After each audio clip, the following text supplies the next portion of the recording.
Okay, what prompted this video? I'm off to the estate agents this morning to take my ID in for a property we've just purchased. I say purchase, we have an offer accepted. Got to take our ID now. Now I priced this thing up, this build up, back in August or September time. There's lots of dicking about, lockdown, people pulling out, solicitors not being able to do what they said they would do, etc, etc. And it's come to the point now where IDs are needed. So in a different time of year now, a different time of year to do that build now, how is that going to impact my build costs? Well, it could impact it massively. So the biggest cost on every project is time. Can I do the project in the same amount of time as what I said I could do it back in August? We've got shorter days. We could be impacted by weather if I'm doing any weather restrictive activities, such as plaster drying, stuff like that if I slip over again today. Plaster drying, these things are going to make the project endure, and therefore that project is going to cost me more money.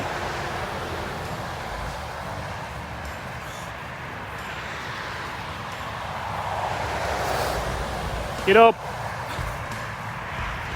when I talk about this publicly, I'm often met with, well, it's only time, Paul. I'm okay with a bit of time.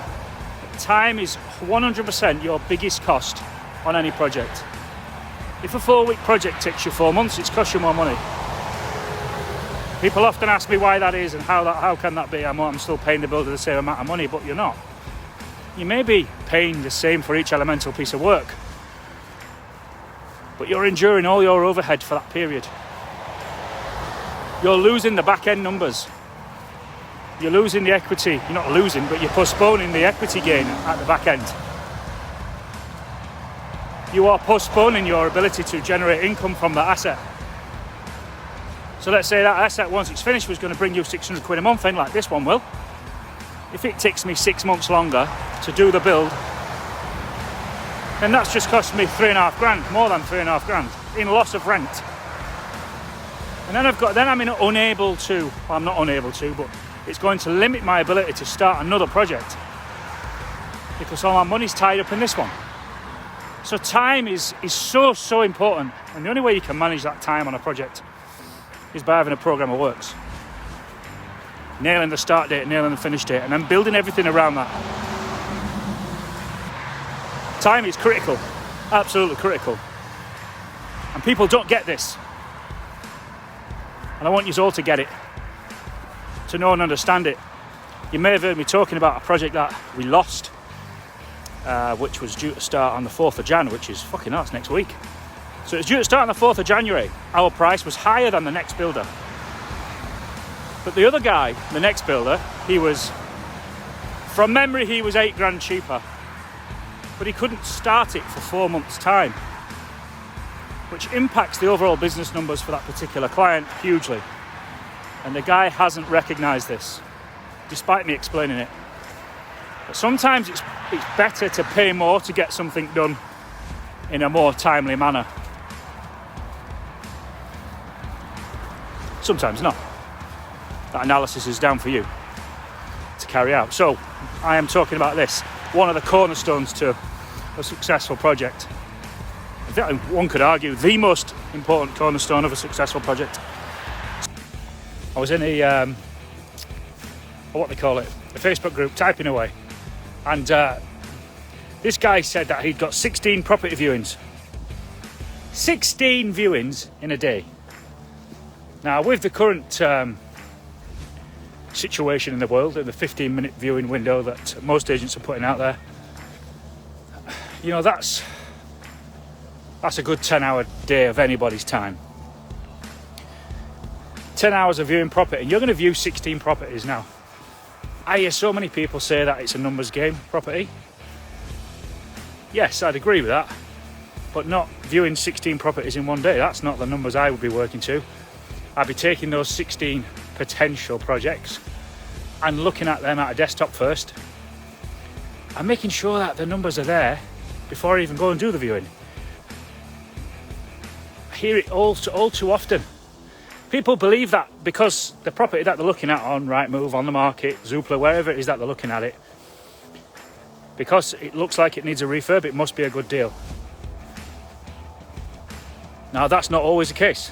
In fact, more often than not, especially at this day and age, where the most properties are going for over asking, especially right now, that's not a good way to spend your time and energy. So of those 16 viewings, you could have quite easily filtered that down into the better ones, because you can't buy all 16, right? And yes, it's a numbers game, but not that way, not that number. If you've got 16 potential deals on the table, I'd be narrowing that down to however many look like they can stack up, and I don't believe for a second that all 16 will stack up,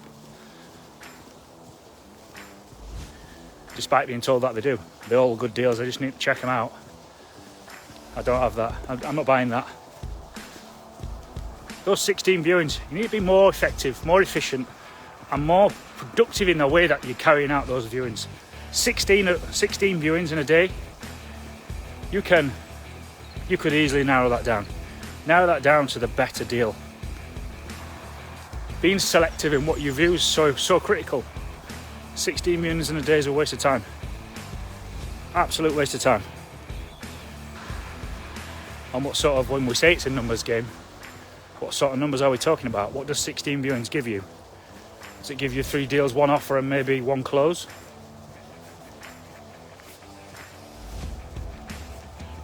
Maybe. What did we learn from the ones that were discounted? What did we learn from the ones that didn't go ahead? What could we have done better?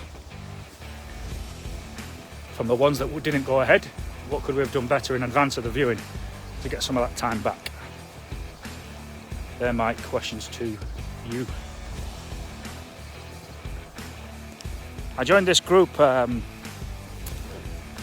renovations group or extensions, something like that. It was a group to work with builders on how best to work with builders, and the number of times I see the advice of make sure you get 3 quotes. Now, getting 3 quotes without a specification is an utter and complete fucking waste of time, because you're not comparing apples with apples.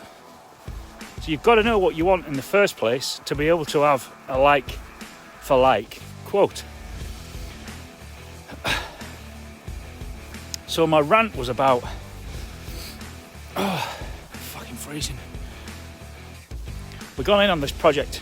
We put a bid in for this project. The guy had no spec at all. He was investing from down south in a property in Grimsby, miles and miles away. He had no spec. I was in the area, so I thought I'll help this guy out. We charged him for a visit, went along and priced up. I can't even use the word priced up because there was nothing to price. Without a spec, I've got nothing to price. So I went back to this guy with a quote, and it was a quote based on something that I put together. So I put this thing together, and our quote came back. It was near enough 15 grand for this refurb, 14.7 or something. But that was based on something that I put together. Now, we followed it up yesterday, and he's told me this morning that he's had a cheaper quote. Now, without a spec, that cheaper quote is absolutely meaningless, and it can't be compared against a quote that's been spec'd up. He's not comparing apples with apples. How does he know that? He didn't even know what I'd priced, and he didn't know what the other guy had priced.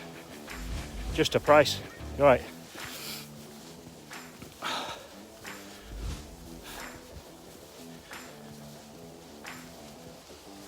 So if you're asking for 3 quotes, them 3 quotes have to be based on something. They've got to be based on a spec. Got to be based on at least a job list. I want this doing. The word refurb is no good for just pricing up work. So when you're getting these 3 quotes, they have to be comparable. You have to be comparing apples with apples. Or how can you possibly know whether one's more expensive than the other?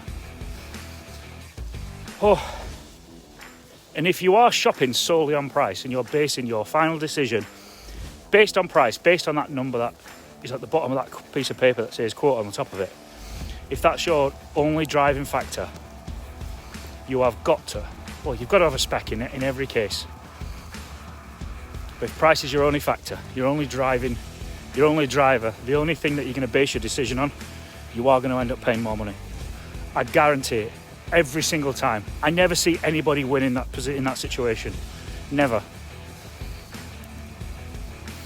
I've done a project this morning. Well, I say a project. This was a property I viewed earlier in the year, during lockdown actually. It's on the market overpriced, so we never went ahead with a purchase. But I've just heard that someone's bought it, and I know what works needs to happen to it. So I want to make a point about scaffold. I know that the roof works need doing on this property. Hold on. Right, getting run over. The roof needs doing on this house. And I'm going to spin it round, so you know what I'm on about. So this house here, the roof works need to be doing. So that means the scaffold's got to go up. Now, the scaffold is going to go across the front of there, and you'll be dropping a leg here to carry the scaffold to get to that roof. Now, the point about that is speaking to the neighbour before this is made possible. But this is the big one for me. So this is the side elevation here, and a lot of people would miss this, hence the video. Get fucking run over again. So this side of the house here, to get to that gable wall and to get to that fascia, the scaffold ideally needs to go down this elevation. I'm going to get run over. So where that downpipe is, that gutter there, can't do that without wobbling my hand. We're going to need a scaffold leg in the street because of the distance that the street is away from the side of the house. See that there? So we're going to need a scaffold leg to be dropped here in the street. Oh, now to have a scaffold in the street, you're looking at licensing, you're looking at applications, all stuff that not only is extra cost but also extra time. All right, so it's extra time as well. So if you're going to be going into a project like that, this is something that you have to look at. I'll take it around from here as well, so you can see how tight it is to the street there. There is ways around it, of course, but you've just got to consider them. You could get a cherry picker in just to park up here and get to this end, to get to this gable. But again, that's extra cost on top of the scaffold, so you've got to be aware that these things are coming. So we look at the rear, we've got this structure coming off the back of the house here. Now, if we're doing any roof work to this as well, then scaffold legs are going to have to go again in the next door to pick up the scaffold that's going to be sat here to allow us to get access to this structure. Now, if we've got scaffold legs dropping into that side, again, we've got to speak to neighbours. We might be using beams, it's called scaffold beams, and scaffolders will charge you extra for beams. They could do a cantilever, Jason, yeah, and that's my whole point. If you don't consider it, scaffolders can charge you more for pretty much whatever they like. It's just that consideration, and these things shouldn't be missed, and the things that you should communicate to your scaffolder when you make the initial inquiry. So it might be that we use a cantilever. It'd be a ball ache here, to be honest, on this corner. You'd still have to drop a leg on this path here, even with a cantilever. So these are your considerations to make. So we'll look at licensing and the period that it takes to get that license, that permission in place. Skips is another one. So if we are doing that roof, where am I going to put the skip? Can it go on the front? Can it go on the back? If it's got to go on the back, can we get access from the scaffold to the back to put the stuff down the chute?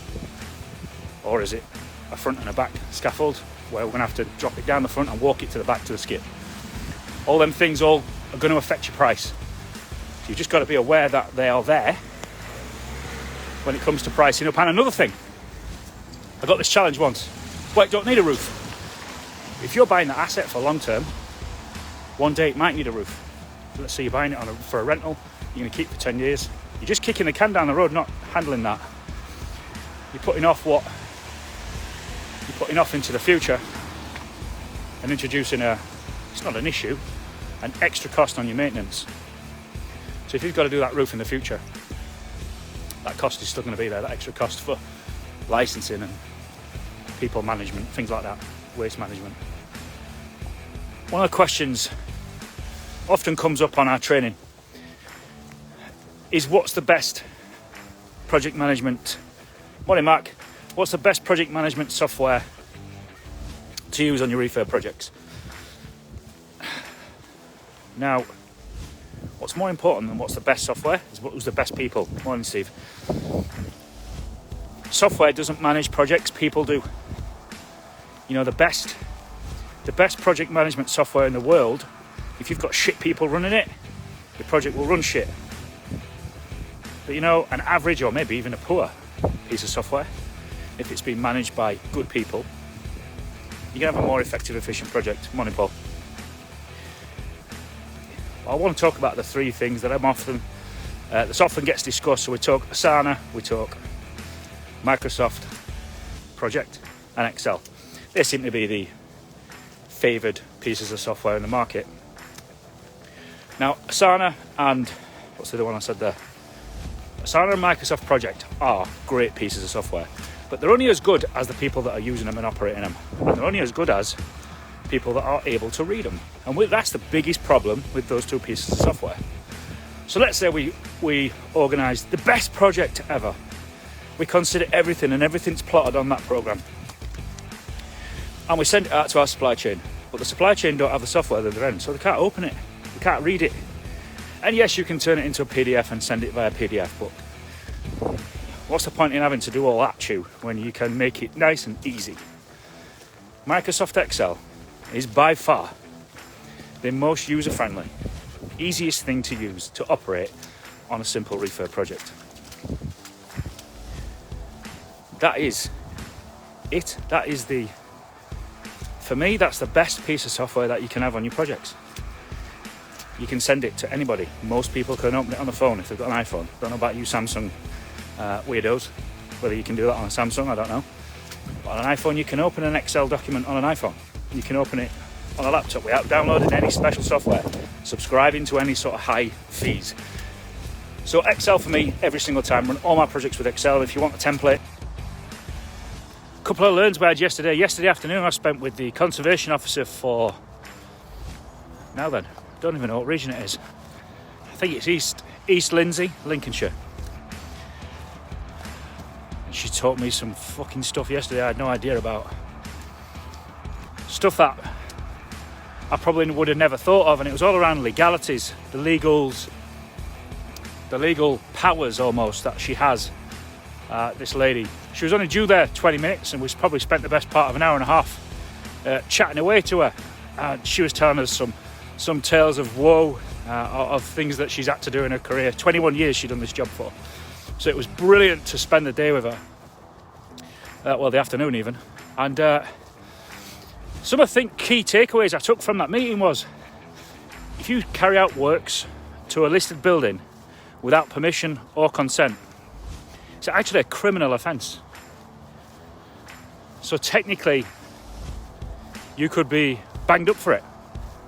She said it's never happened in the UK, but it is always an option for them to take that action. What she did tell us was that there is a maximum fine that comes along with someone that's carried out unauthorised works to a listed building, and that those fines, I forget the number she actually said, was it 10 or 20k? I think it's either 10 or 20k. And she was telling us a story about a guy that had loads of money that kind of like just chinned it all off and said, I'll just pay the fine. He carried out this work and he was just going to take the fine on the chin, whether it was 10 or 20k. I forget what the number was. But she went on to say that what they can do in that example, in that instance, is they can apply that fine to each part of the building that they deem to have been worked on unauthorised. And if you watched my video yesterday, you'll see that every part of that building, whether it's new, old, original, pretty, ugly, if it's fixed to the building, it's protected under the listing. So she hit this particular guy with those fines for skirting boards, then for the architraves, then for the door, then for the masonry. So she hit this fine on each elemental piece of work rather than the whole building, which was mind-blowing to think that the power that this woman had, honestly, she claimed to have had anyway. She can get a warrant to come into your building to see if you've carried out any unauthorised work. And the biggest one for me, this was most interesting. The guys, our client, that have bought this building, on the day that they take possession of that building, so the day of completion, this will blow your head, it blew my head. The day of completion, they are then responsible for any unauthorised works that's happened in that property prior to them owning it, and can then be prosecuted. And that, my head popped off when she said that. I was like, nah, I'm not having that. And yeah, we looked it up, and it is right. So be aware of these things when you're getting involved with a Grade 2 listed building. The learns we've had on this, even so far, have been enormous.